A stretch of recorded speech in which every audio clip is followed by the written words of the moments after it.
大家好，歡迎收睇慧眼睇神州，我係明恩。不是危言聳聽啊，大家可以看一下，這就是我們最真實的情況。唔係危言聳聽啊，大家睇下，而家就係最真實嘅情況。今日要20個人，嚟咗200幾人，差唔多300人啦，仲有啲人仲未到。而家杭州呢個市場同埋成個江浙滬呢個市場都係咁，要人嘅少，嚟嘅人就多，因為大家都滯留喺度。有位中國杭州嘅博主拍攝咗一條影片，顯示杭州下沙松下工廠門口擠滿晒等緊面試嘅人潮。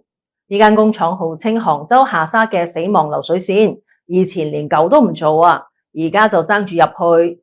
但係就算你嚟到都未必面試到㗎，你要諗下自己有乜嘢優勢。而家入廠都係挑人嘅，300個人，人哋只要20個，連10%嘅機會都冇。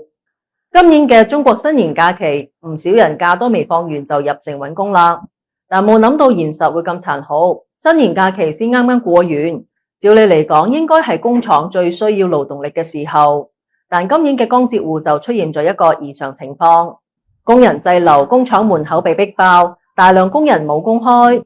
另一位喺杭州嘅博主拍低咗現場情況，佢指住一大堆行李話：大家睇下。幾十個人嘅行李就堆晒喺度，揾唔到工做，大包細包全部都係行李。大家睇清楚，你仲敢嚟蘇州，或者話嚟江浙滬？而家有好多工友都揾唔到工做，因為好啲嘅工廠都已經請滿晒人，已經停招啦，仲睇得好實。好似今日我哋去咗一間要用顯微鏡嚟操作嘅工廠，人哋規定3個女工配1個男工先可以入廠，冇咁樣嘅比例，連去都唔使去。而家已經到咗咁嘅地步，你哋仲覺得江浙滬容易揾工咩？呢位博主仲話，無論係正式工人、鐘點工、派遣工、日結工，都捲到飛起。好似尋日某間工廠請人，400幾個人去面試，最後只係錄取咗100幾個，包括嗰間需要使用顯微鏡操作、好傷眼嘅工廠，嚟咗170幾人，結果只係要30個人，競爭非常大。2月26號，一位博主拍到一間人力資源公司門口擠滿晒揾工嘅人，開始滯留啦，各位兄弟。前2日未入到廠嘅，而家已經冇地方去，好多兄弟開始滯留啦，全場都係人，真係冇晒符。因為競爭太激烈，而家中國各地工廠招工已經變成咗面試選手模式。有博主形容，而家外面啲工作已經飽和，好啲嘅崗位，幾百個人入面先揀嗰幾個，搞到面試好似選秀咁，唔使再嚟啦，都唔使再過嚟啦，各位兄弟。而家過到嚟打算入廠嘅已經冇乜嘢意思啦，因為嗰啲好嘅崗位、好嘅工廠已經唔要人啦。就算而家過到嚟，唔係滯留就係剩翻啲好差嘅崗位，嚟到做幾日就走人，冇咩意思。我就攞今日一個集裝箱作為例子，朋友圈已經癲咗，我俾你睇下。呢個集裝箱，所有人都喺度踢腳，你睇到未？捉到一個踢得唔好嘅，即刻踢走，全部都係咁。幾百個人嘅選秀，唔啱嘅即刻出局。競爭唔單止激烈，仲有唔少工廠都開始嚴格挑選員工，年齡、性別甚至外貌都成為咗關鍵因素。有博主話，而家各大廠區都基本停止招聘啦，喺工廠區滯留咗好多人。無論係流水線定係技術崗位，基本上都唔再請人。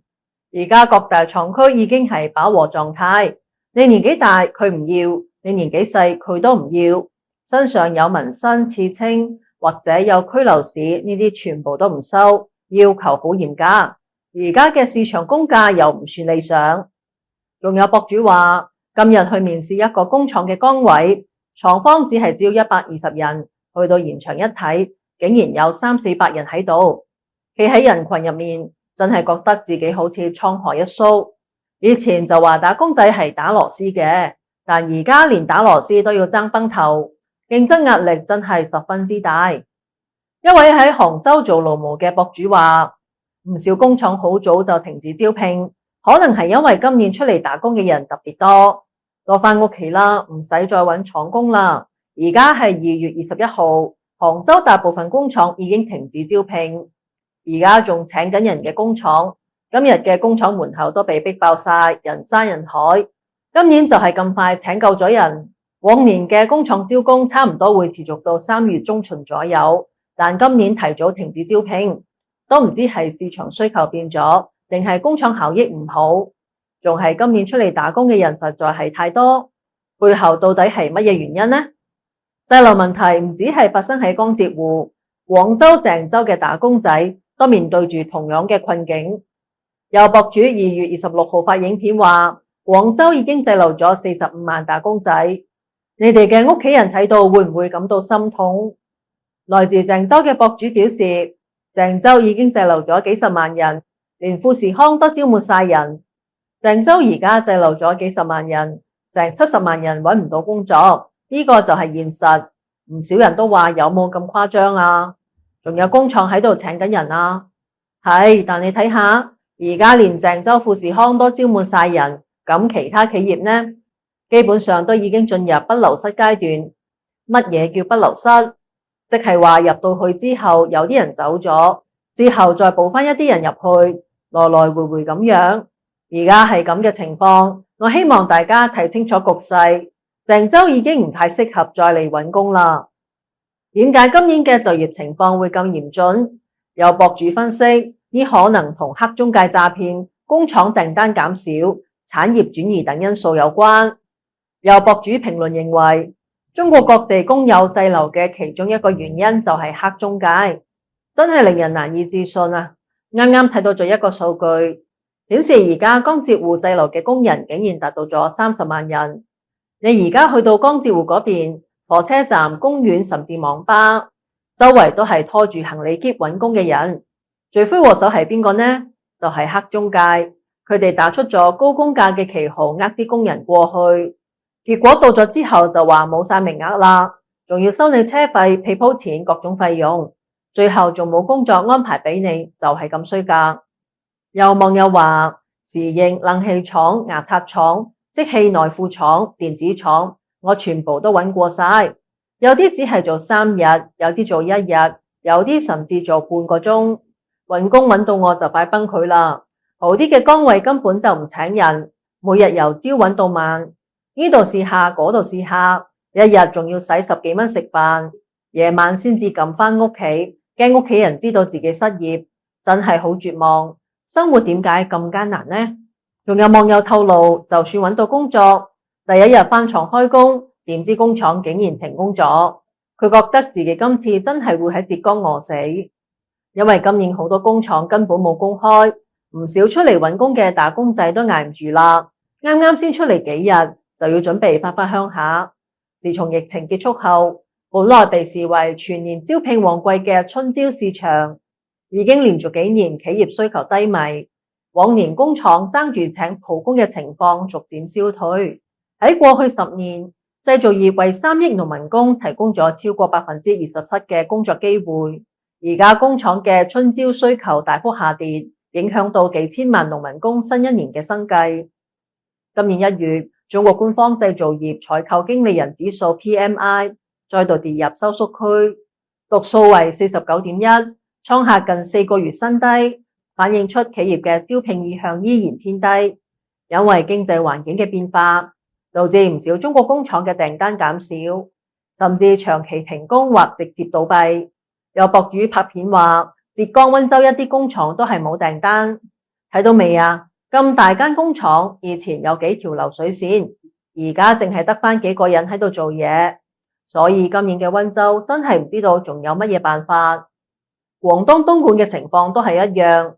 各位朋友，一位親戚嘅工廠執咗，你睇下咁大嘅工廠，咁多設備就咁樣擺低喺度，呢部係油壓機，全新㗎。你睇下連層膜都未撕開，唉，實在係太艱難啦。有乜嘢辦法？做老闆嘅壓力真係好大㗎，因為冇訂單，東莞有間工廠直接延長假期到今年嘅8月底。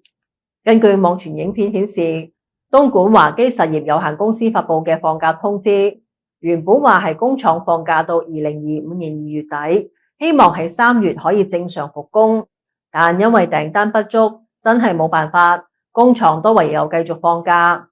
而家決定延長到今年嘅8月底。喺呢段時間，廠方會幫員工交社保，發放基本生活費。值得注意嘅係，呢間工廠並非第一次延長放假。早喺2023年8月，華基實業就宣布放假至2024年2月底。到咗2024年9月，公司再度延長假期至2025年2月。而家最新嘅通知顯示，呢個長期放假嘅政策仍會持續。再進一步追溯發現，呢間企業最早可能從2022年底就已經停工，到咗而家已經超過2年。咁睇落，2025年9月究竟有冇可能復工，依然係未知數。根據公開資料，東莞華基實業有限公司成立於2014年3月，係一間港資企業。有網友話冇外貿訂單，產能過剩，肯定好惡搞，可憐嘅打工仔。因為揾唔到工作，所謂靈活就業嘅人都係越嚟越多。2021年，中共人社部統計，靈活就業人數已經高達2億人，佔城鎮就業人數嘅一半。到咗2024年底，中共國家統計局數據顯示，中國靈活就業人數已經突破2億人，失業潮不斷擴大，同近年嚟中國經濟低迷、大量工廠倒閉有直接關係。另外，美中對抗之下，國際環境對中國嘅經濟越嚟越不利。早喺美國總統特朗普上台之前，中國製造商已經開始計劃將生產轉移到東南亞等地。特朗普上台冇耐後，就宣布對中國商品加徵10%嘅關稅，並對鋼類製品加徵25%嘅關稅，仲研究調整不對等嘅關稅等措施。隨着中美陷入新一輪嘅貿易戰，預計將進一步加快企業外移嘅趨勢。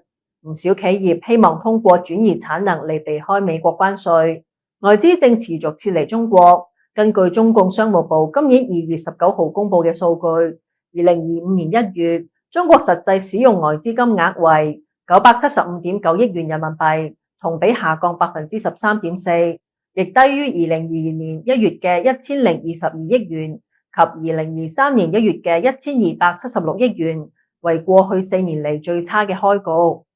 彭博社引用中共國家外匯管理局數據估算，2024年中國外商直接投資淨流出達到咗12,277億元，創下歷史新高。美國科技公司蘋果計劃喺印度生產新款嘅 iPhone 16E，以減少對中國供應鏈嘅依賴。而蘋果嘅主要供應商鴻海精密工業亦正在擴建印度嘅組裝工廠。金融時報曾報道，北京最近阻止部分中國技術人員進入印度，目的係希望將關鍵技術留喺國內。中國問題專家陳破空日前撰文表示，習近平敢同美國對抗嘅底氣，就係中共所謂嘅制度優勢。但中國係一個黑箱操作、黑幕決策嘅封閉型國家，自己喺媒體上自吹自擂，完全唔接受民眾嘅監督同批評。呢個就係習近平所謂嘅制度優勢。陳破空指出，美國係民主國家，特朗普係民選總統，佢必須對選民負責。而對習近平嚟講，只要確保自己嘅權力，中國嘅經濟衰退、市場萎縮、工廠倒閉、人民失業等等，根本唔係佢需要考慮嘅問題。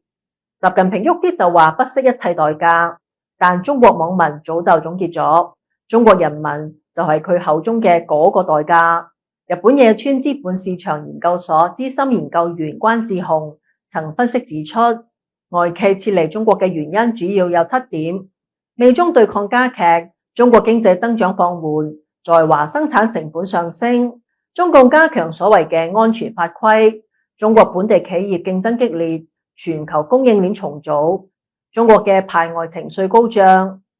上海美國商會最近嘅一項調查指出，超過50%嘅受訪者對未來5年喺中國嘅發展持悲觀嘅睇法。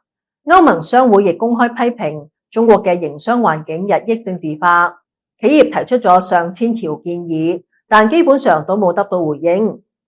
王大衛指出，全球經濟已經進入一個高利息週期，美元資金回流，美國利息上升，令投資者更傾向於回流美國投資，因為利息高而且安全，法律亦健全。